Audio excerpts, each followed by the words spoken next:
4/7/2026 રોજ પરિપત્ર જાહેર કરેલો છે।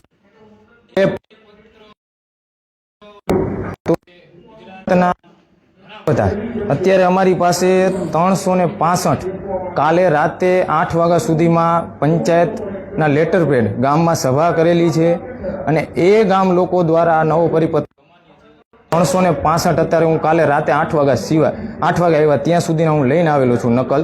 તે પછી અઢળક લેટર પેડો આવે છે ગુજરાતમાંથી તમામ ગામડામાંથી। એટલે આ નવો પરિપત્ર ખેડૂતોને કંપની હિતેચ્છુ લાગે છે, ખેડૂત હિતેચ્છુ કરતા। એના માટે જે અમારી ડિમાન્ડ છે કે ટાવર બેઝમાં નવા પરિપત્રમાં બજાર વેલ્યુના 200% છે। ખેતી કરવી સાહેબ અશક્ય જેવું છે અને રિસ્કી છે, તો એમાં ખેડૂતોને 400% આપવામાં આવે।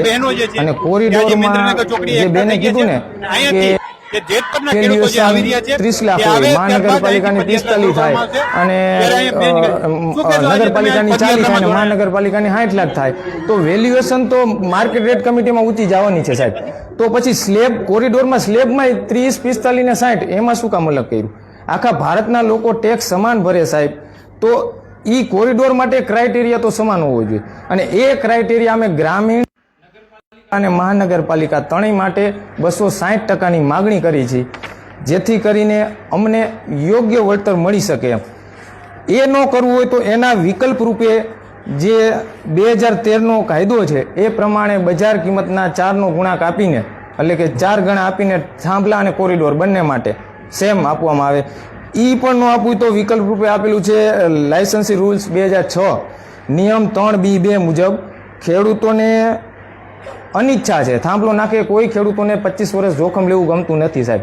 પૈસા ભલે આવે પણ પોતાનું જોખમ કોઈ ખેડૂત લેવા માંગતા નથી, એટલે અનિચ્છા હોવા છતાં એને માસિક ભાડું પણ આપવામાં આવે। આ 3 વિકલ્પ આપેલા છે, ત્રણેયમાંથી જે સરકારશ્રીને યોગ્ય લાગે એ રીતનો પરિપત્ર બનાવવામાં આવે। અને એક પ્રશ્ન એ છે, માર્કેટ રેટ કમિટીમાં જે IBBI માંથી જે સર્વેર સિલેક્ટ કરવાના હોય સાહેબ, એ કેટેગરી 1 હોય છે અને અમારી એટલે પ્રશ્ન અહીંયા છે પ્રશાસનને, લાઈન નાખે છે એનો ઉપયોગ ધંધા માટે છે, વાણિજ્ય છે, તો શું અમારી એગ્રીકલ્ચર જમીન પણ વાણિજ્ય જમીન ગણી સર્વેયર માર્કેટ રેટ કાઢશે કે પછી એગ્રીકલ્ચર લેન્ડ ગણીને જ એની માર્કેટ કિંમત કાઢશે? જો એગ્રીકલ્ચર લેન્ડ ગણીને જ માર્કેટ કિંમત કાઢવાની હોય તો IBBAના સર્વેયર કેટેગરી 1માં આવે, એમાં સિવિલ એન્જિનિયર હોય છે અને એગ્રીકલ્ચર લેન્ડની વેલ્યુએશન માટે કેટેગરી 2 વેલ્યુઅર જોઈએ અને તો એની નિમણૂક કરવામાં આવવી જોઈએ લેન્ડ ગણીને વેલ્યુએશન કાઢવાની હોય તો।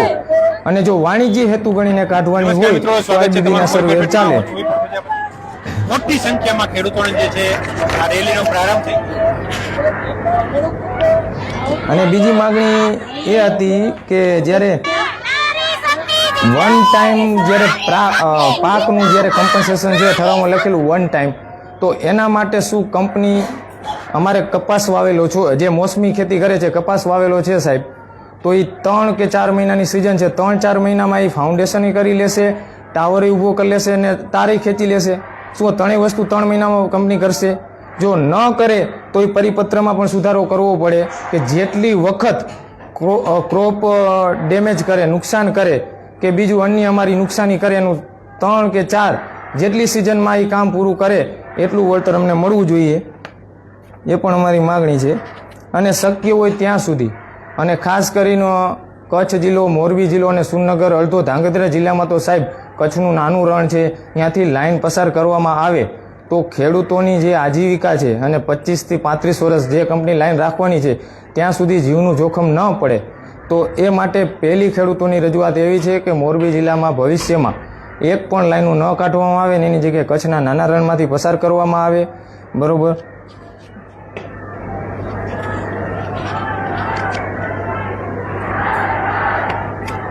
અને જો કચ્છના નાના રણમાંથી પણ ન કાઢવામાં આવે તો અંડરગ્રાઉન્ડની જોગવાઈ કરવામાં આવે પરિપત્રમાં, અને એ પણ શક્ય ન હોય તો મોનોપોલ ટાવરની ડિઝાઇન કરીને ટાવર ઊભો કરવામાં આવે, જેથી કરીને અમારા ખેતરમાં 493 કે 625 ચોરસ મીટર જગ્યા રોકે એ થોડીક અમથી જગ્યા રોકે એમ, જેથી કરીને ખેડૂતોને નુકસાન ઓછું થાય જમીનમાં.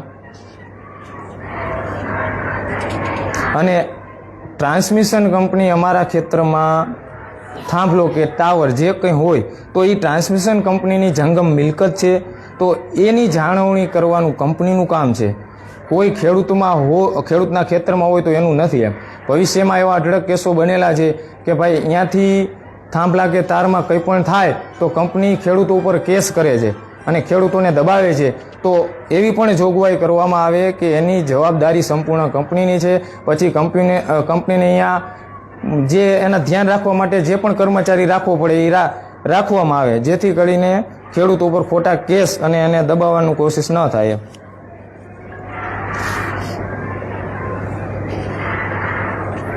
અને જે આ વળતર ચૂકવવા પાત્ર છે એ ટેક્સ ફ્રી હોવું જોઈએ એવી પણ ખેડૂતોની માગણી છે. જે ઓએનજીસીમાં ભાડાની સિસ્ટમ હતી, અહીંયા જીએસટી અમુક વખત લાગેલો અને પછી ખેડૂતની રજૂઆત થતાં અહીંયાથી બંધ કરેલો છે, તો એમાં પણ ટેક્સ કે જીએસટી ન લાગે એ પણ જોગવાઈ અંદર કરવામાં આવે. અને બીજું કે કંપની આમાં પરિપત્રમાં એવી જોગવાઈ છે કે કલેક્ટર સાહેબ કંપનીને એડવાન્સ વળતર ચૂકવવાની શરતે હુકમ કરી શકે. એની જગ્યાએ ખેડૂતોની એવી માગણી છે સાહેબ કે કંપની વળતર એડવાન્સ પેમેન્ટ કરીને સ્લીપ કલેક્ટર સાહેબને જમા કરાવે, પછી જ કલેક્ટર સાહેબ આગળનું 16 હેઠળનું પ્રોસિડિંગ ચાલુ કરે સાહેબ.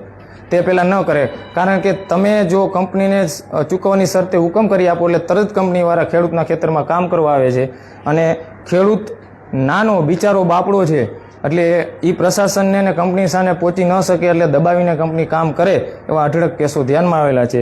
અને પાછળનું પરિશિષ્ટ જે નવા પરિપત્રમાં છે એમાં અમે ચેન્જીસ કરેલા છે, જેથી કરીને ખેડૂતોને ડિસ્ટ્રિક્ટ કોર્ટમાં 16 હેઠળ જવું પડે તો એમાં અમે નીચે લખેલું છે કે આ જે વળતર એમઆરસી કમિટીમાં બજાર વેલ્યુએશન નક્કી થાય એ ખેડૂતોને અમાન્ય હોય એવું પણ બની શકે, કારણ કે એમાં 3 વેલ્યુએશનમાંથી નીચલા 2 લેવાના છે સાહેબ. તો એમાં ખેડૂતોનું કદાચ વેલ્યુઅર આવે ઊંચો ભાવ કરશે તો એ ધ્યાન જ નથી લેવાનો થતો. તો એમાં ખેડૂતોને એમઆરસી કમિટીમાં જે રેટ તૈયાર થયો છે એ જ અમાન્ય હોય અને એ પરિપત્રના ઉલ્લેખ કરીને જે ટોટલ કોટેશન આવેલું હોય તો એ વાંધા સાથે સ્વીકારી અને આગળ ડિસ્ટ્રિક્ટ કોર્ટમાં પણ જઈ શકે, એટલે પરિશિષ્ટ માં પણ સુધારો કરવામાં આવે. આ માગણી છે. એની સાથે 365 ગામના ગ્રામ પંચાયતના લેટર પેડ ઉપર આ પરિપત્ર અમાન્ય છે એ રીતનું સરપંચની સહી સિક્કા સાથેના લેટર પેડ છે. અને બીજા પણ અઢળક હજી આવશે. અત્યારે 365 લઈને હું આવેલો છું.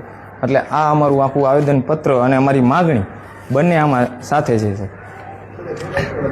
આવતર્યું બેનો, આવતર્યું બેનો તમે દીઓ આગળ સાહેબ,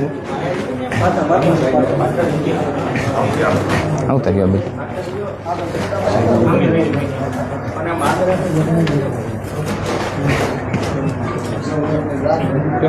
બસ.